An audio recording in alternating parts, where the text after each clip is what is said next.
Good morning. I'm very happy to open actually the first idea workshop. This is part of Rajiv Banker's International DEA Society.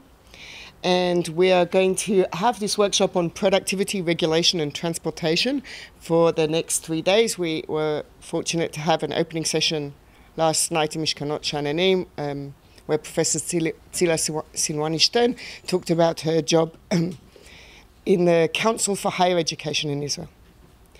This morning, we're going to start with Professor Menachem Ben-Sasson, who is the president of Hebrew University. Mr. Yochanan Danino, my teacher, mentor. I have to admit, I served 4 years in the parliament, in the Knesset, and he had to have a lot of patience to help me going through many, many pieces of legislation. And I'm not surprised to see him with us today. I'll tell you why. The uniqueness of him as a leader, even before he became the chief, was that he could go to research and to understand the basics in order then to create a policy. It's unique, I'll tell you why. Because in these forefront fighters, whenever it has to do with daily pressure of victims and those who are the evildoers, he's the one who has to give the results. And it takes time to convince somebody that the results usually come from patient research, going to the basics. And he taught us when we were in the Knesset that everything comes from data.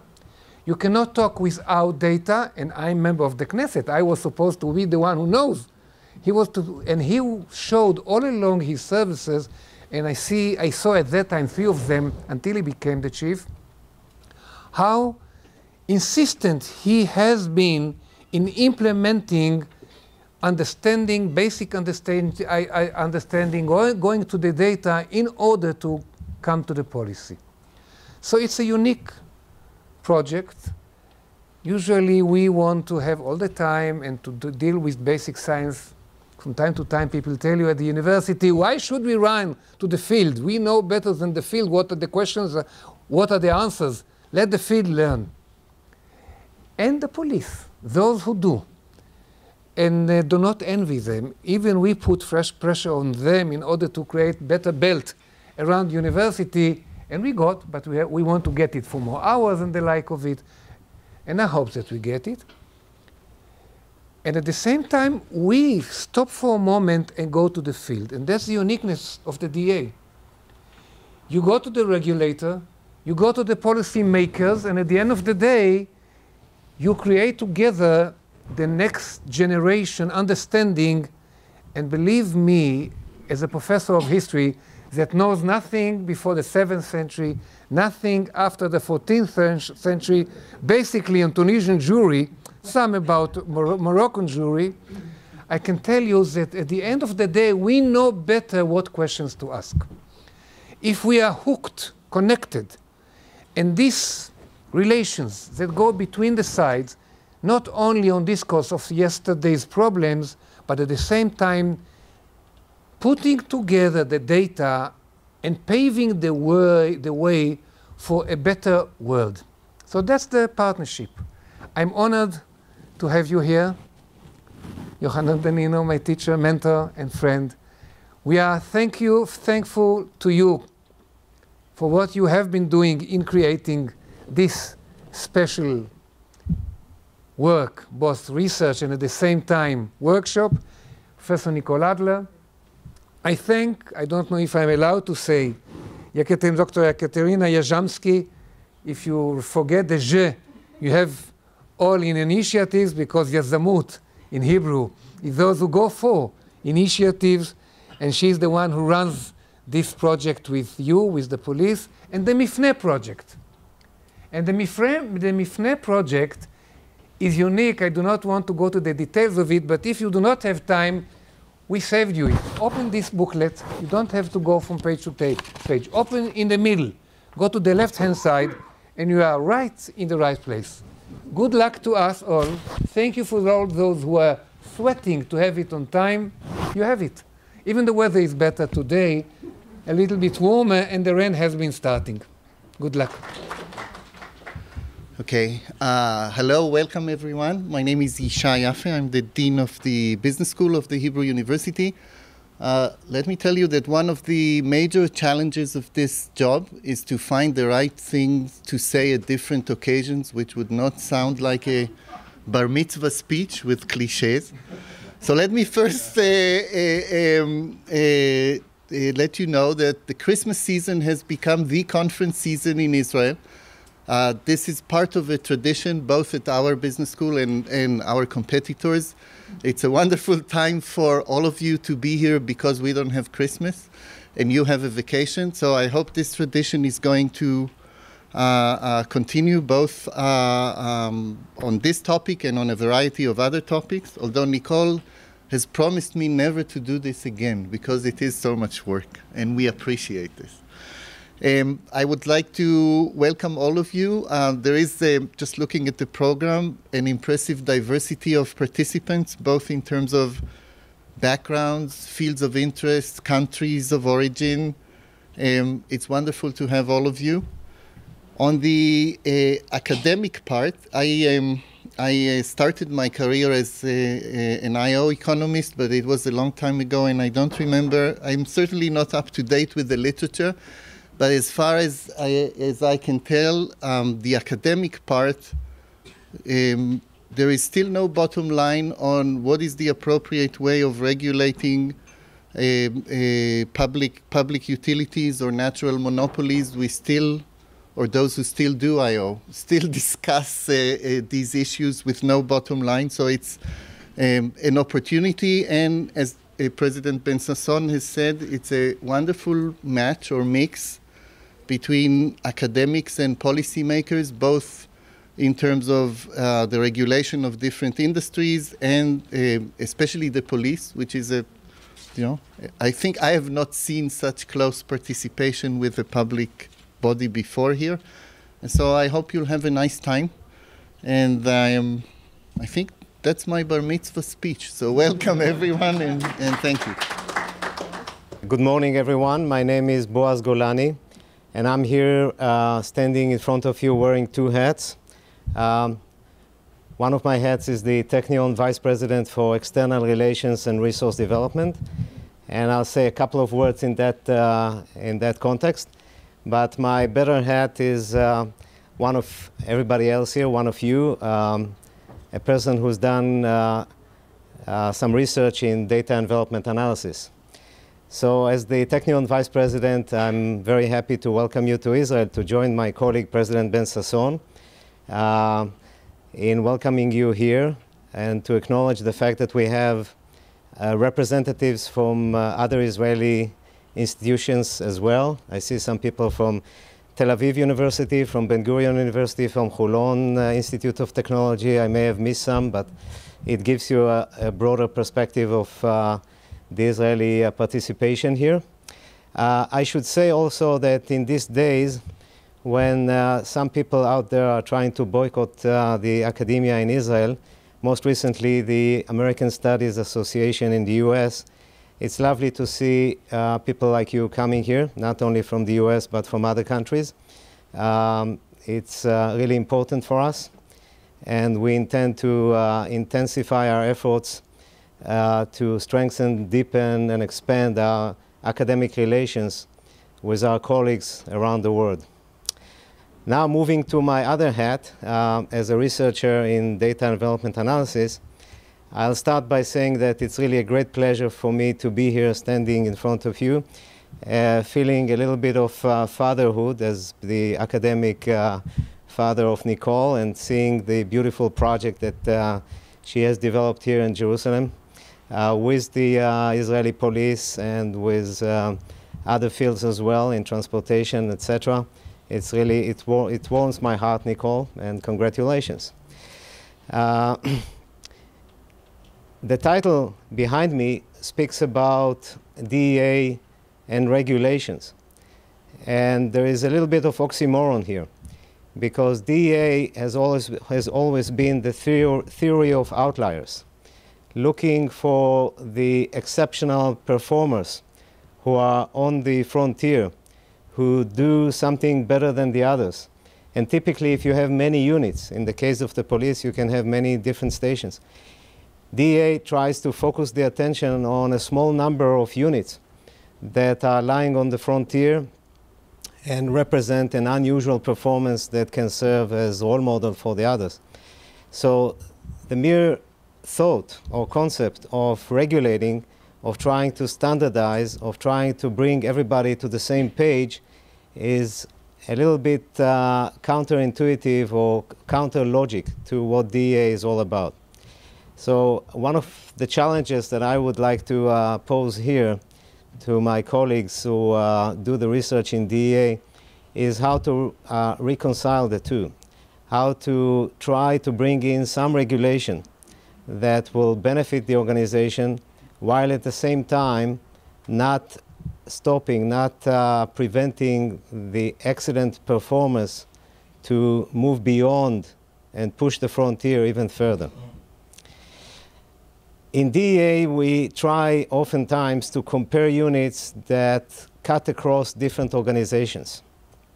And when you try to compare, to measure the performance and compare units, the so-called the entities that we used to call decision-making units, DMUs, when you try to compare DMUs that go across organizational boundaries, more often than not, you immediately encounter resistance and attempts by different organizations to say, I should be measured using different kind of measures. The most relevant example that comes to my mind right now is the ranking of universities. I know you've already heard about it quite a bit. And there are many rankings of universities, and each president or vice president of a university tries to pick the ranking that serves his or her purposes best. So we know that there is the Shanghai ranking of the top 500 universities, and I'm very proud to say there are 4 Israeli universities in the top 100. And then there are a number of other rankings. So which one is better, and how to get the different organizations to agree to use one ranking? It's almost impossible, and it leaves a lot of leaves quite a lot to be desired. Then if you move into comparing within an organization, let's say we are within the Hebrew University and we are trying to compare the different faculties and departments and areas, etc. So supposedly they are all obeying the same set of internal rules and regulations, and supposedly they all obey the academic administration here. In universities, you know that hierarchy is not always working fine. Then an issue that has escaped our research to a large extent, I think there are very few attempts to touch it, has been the attempts of players in the organization to strategize against the system of measurement and evaluation that was imposed on them. So if you determine that you are going to measure and then evaluate the performance in a given way, the people below you will always try to find ways around the system. And this is true not only in Israel but everywhere.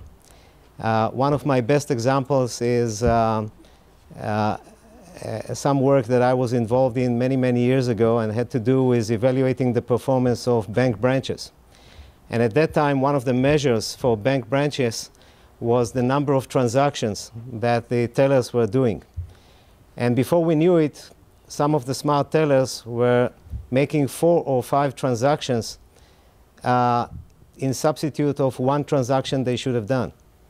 So if somebody needed to change shekels to dollars, they would change the shekels to euros and then the euros to something else. They would do a whole chain until they get to the dollar.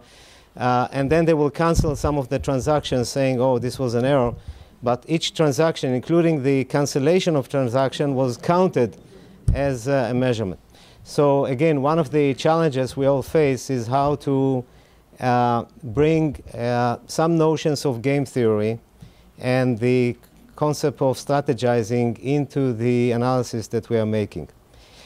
Another important issue that was touched, but I think not to the extent that we would like to see it, is the fact that in DEA we are taking snapshots of reality.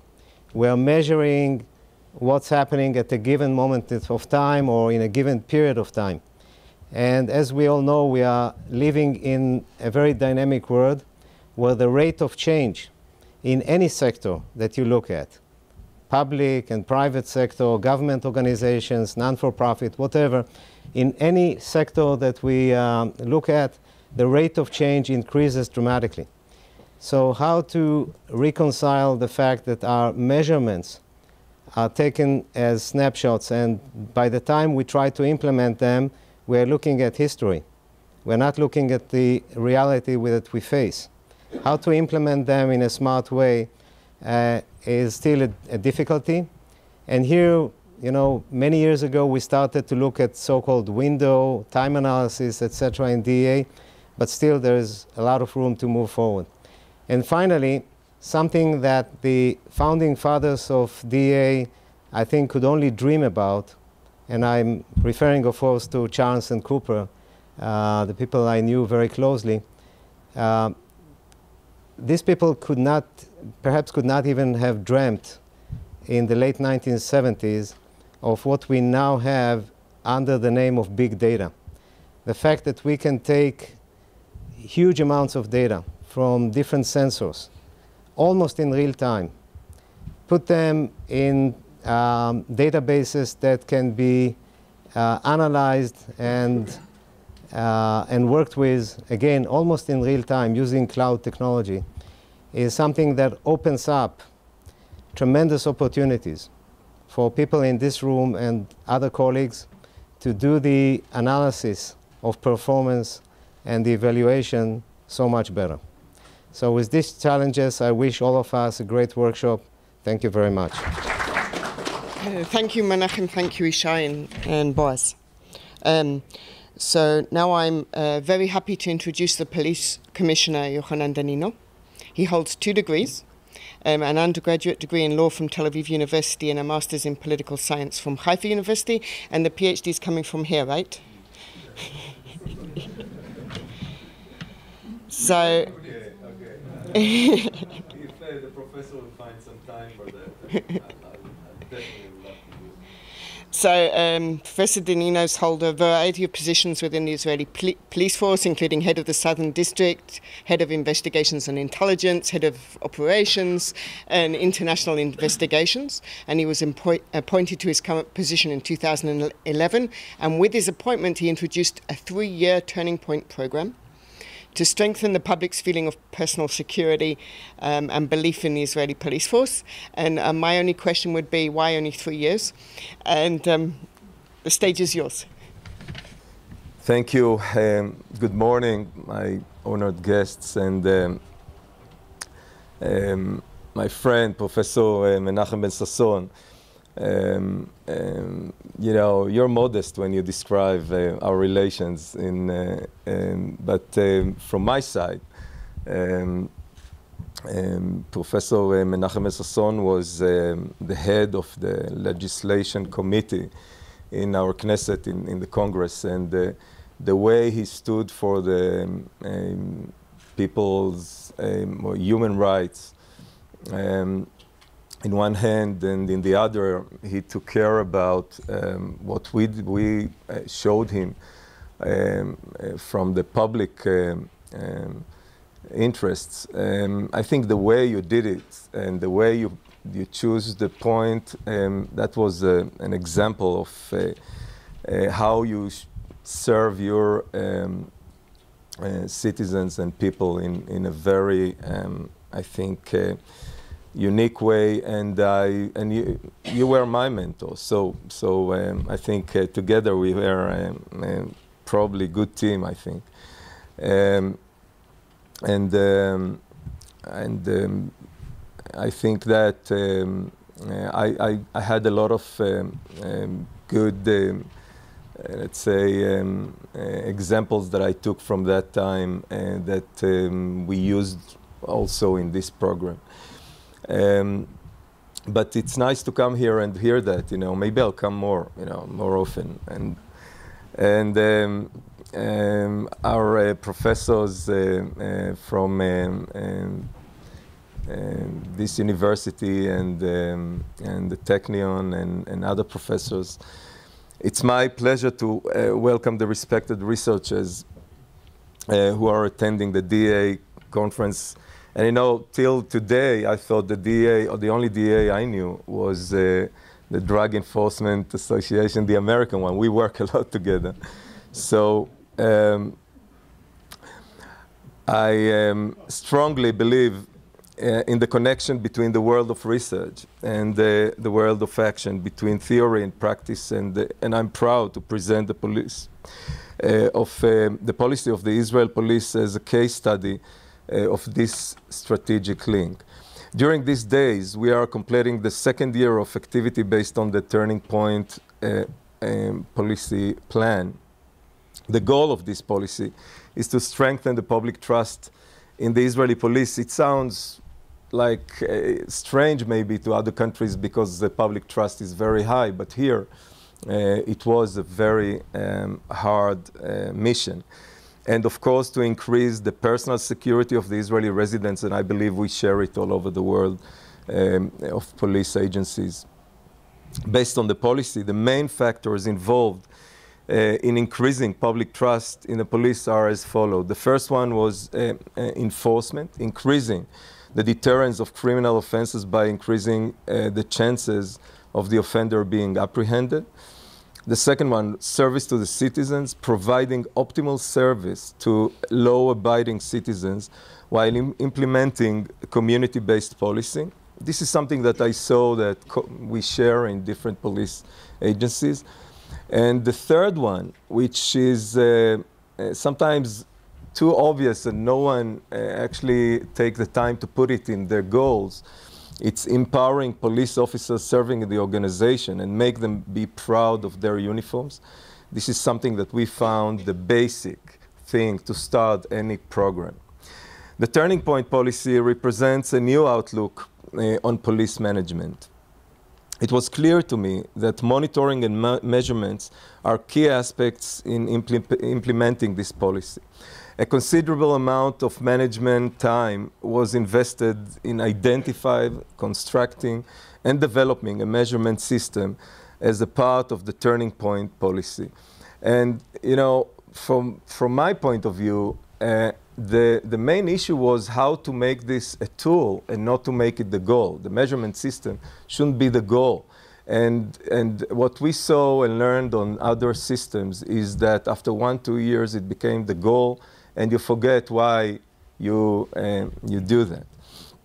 When I started as the commissioner position, the Turning Point policy was set in motion, although the measurement system was added about 6 months later when I felt that we have developed the most suitable tool for the process. I was personally involved in every single aspect of the process, so that to this day, I have control over the system, enabling dynamic alignment between policy guidelines and actual implementation. You won't be surprised to hear that the measurement system and the policy share the same name, Turning Point. In Hebrew, we found a very good excuse to both names. Based on policy objectives, the main branches of the new measurement system were set: deterrence, external service, and internal service. The system was developed by Research and Statistics Department and the Technology Administration of the Israeli Police. And all of them are here. So I want to thank you. Thank you very much for what you did. And I'm proud to present it in different forums, both in Israel and abroad. And I just told Professor Ben-Sasson that many of my colleagues, commissioners from other countries, have expressed their interest in the system and a desire to learn more of its workings.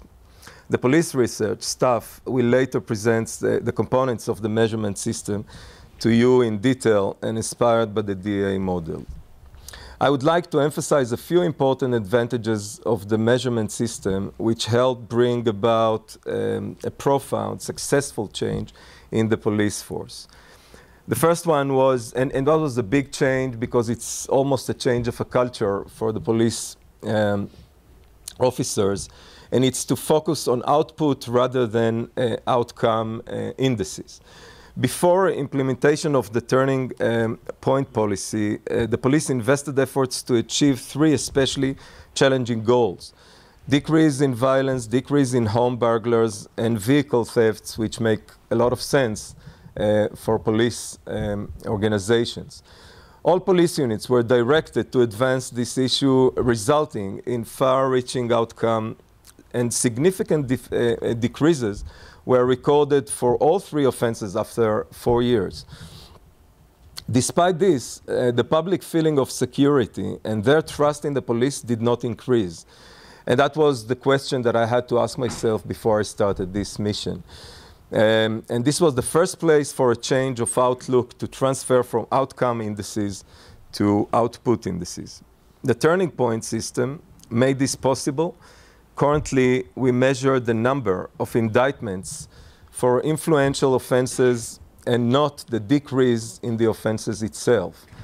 And it's kind of a risk that I took, because think that after 2 years, if, let's say, we would do a very good results in the new system, and we would make many new indictments, but the results were increase in crime, so it would be hard to explain why this system is good. But I took this risk because I was sure that in the minute you go in the right way, the results will come later on. Expressing the unique nature of the police station, the system includes 35 indices. And compared to the old system we had 150 in the previous system. And if you're a police commander and you get up in the morning and you have 150 goals, you don't know where to go first. And I think this is one of the biggest change we did. Some of these are common to all stations, and some are specific to the type of crimes handled by each separate station, and I mean influential offenses. By the headline influential offenses, it means the offenses that have, according to our view, the most influence on security of the public. Based on cluster analysis, we constructed clusters of stations with similar characteristics, regardless of geographic proximity. Up until then, the routine practice in the Israel police was district-based comparison and management. Comparison indices, in the earliest system, the station was measured based on improvement relative to its own performance in the previous year. Currently, the required achievements are influenced from the outputs of successful stations in the same cluster based on multi-year data. And I think this is a big change, and it's a big change of a culture. Now, it is possible to compare stations with similar characteristics, which gives rise to healthy competition. The second thing that I think is very important is learning from successes. Staff officials investigate the success of units which showed significant achievements, and the results of the investigations are presented to the entire police force to encourage improved performance in the coming year. Determining excelling units, the system enables performance to be monitoring during the year and assigns scores to the stations. The excellent stations are determined based solely on the measurement system. Efficiency, that's very important to every big organization. This model helped us identify the effective and relatively less effective stations and to establish examples to follow. Dynamism, and it's very important to every system if you want it to still remain alive. The system is constantly being developed and improved. The police stations were the first to enter the measurement system, and now more and more units are integrated in the system: the border guards, the central units, the national units, the traffic units, and others. And I think this year we'll have 200 units in the system. 200, Anna? More and less. Okay. Transparency. The system enables online access to all members of the system at any given moment. In addition to the measurement of outputs, the data also reflects surveys of external and internal services. It was not a simple matter at all to implement the turning point policy and position the turning point system. The Israeli police is a large organization. Implementing a change of this scale required us to work from the top to bottom, and I did some work from bottom to top, which is not natural. As part of the implementation process, for the second year, I have arranged a visit to all police units to review the work here. We have named it the Turning Point campaign. This is a marathon of visits to 200 police stations in like 6-7 weeks. And it's very hard. I did it last year. It's very hard to have the same speech 7 times a day for 6 weeks. But I can tell you from my experience, it's worth it. The foundation for the visits in the database presented in the measurement system. During the visit, we examine the performance of the units together, get an impression of what has been achieved, and highlights the strengths and as well as the areas which required improvement. The turning point policy, along with the turning point system, will continue to provide the Israeli police for ongoing guidance in 2004 as well. To include the turning point system is a significant feature in our overall policy, and I'm proud of its development and use. The turning point has become a common term used both in the police force and outside. It is a part of police jargon and in the daily work tools of every police officer and commander in the organization. I would like to thank you for the opportunity to share with you this practical expression of the DEA model in the Israeli police, and wish you a successful and productive stay in Israel. Thank you very much. Thank you.